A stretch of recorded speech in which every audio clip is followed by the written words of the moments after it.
So all these things that make working with virtual environments better are great. But how about we just don't have virtual environments, but we still do? Wouldn't that be better? I don't know.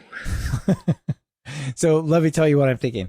So a while ago, for the 3.8 timeframe, there was a proposal called PEP 582. And PEP 582 is put together by a bunch of folks, Steve Dower, um, and four or five other people I'm forgetting, Donald Stuff. And I know there's two other folks that I'm forgetting. Sorry about that. But anyway, it was put together, and the idea is that it proposes to add a mechanism to automatically recognize a Dunder Pi packages and prefer importing packages installed in there over global packages. So the idea is you just go to your project and say at the top of your project, go, here's the top of my project. And then when you pip install stuff, it will put things there. You won't have to activate a virtual environment because you're not changing anything outside the global system. It's just going to drop it in right there. Okay. Basically, this is how Node.js works, right? So if I npm install a thing, it just traverses up the directory until it finds node modules.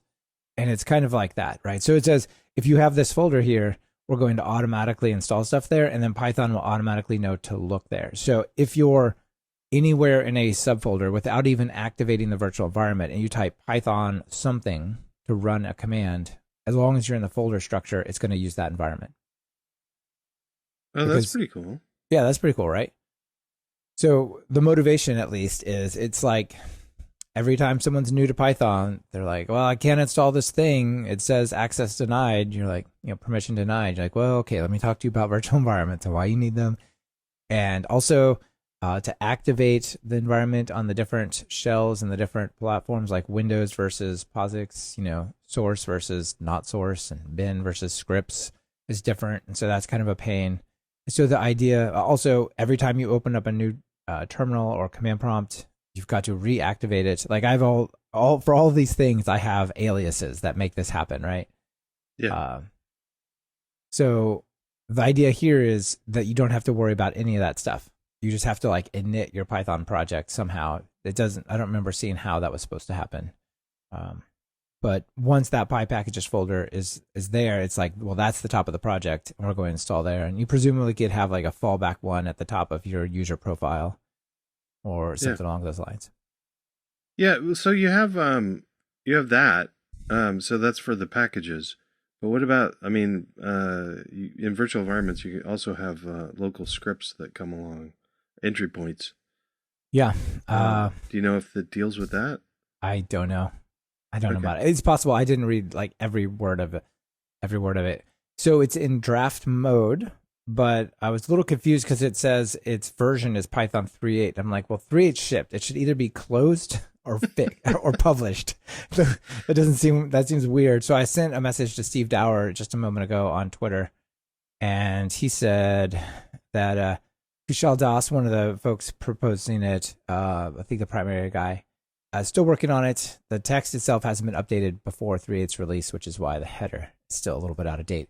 So it's probably Okay. more like a 3.10 thing or something, but it's still pretty cool. If you want to Okay. try to live in this world and see what it's like, David O'Connor has this thing called PyFlow, and PyFlow basically does this. It integrates with PyProject.toml. Man, we lined it up good this week. And you go through, instead of saying pip install, you say pyflow install. Instead of saying Python run, you say, or Python script, you say pyflow script, because it has to like, reinitialize that every time because it's not actually changing something. Anyway, it's interesting. Yeah. I would like to see something kind of like this. I think it's pretty neat. There's also some interesting possibilities around dir env that I'm looking into.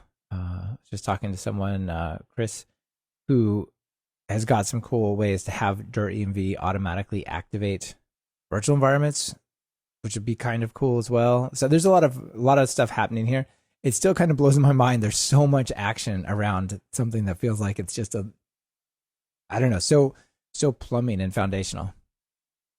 Yeah, but like you said, it is plumbing and foundational, but it's also one of those things it's one of those tripping Yeah, things. It's like with absolutely.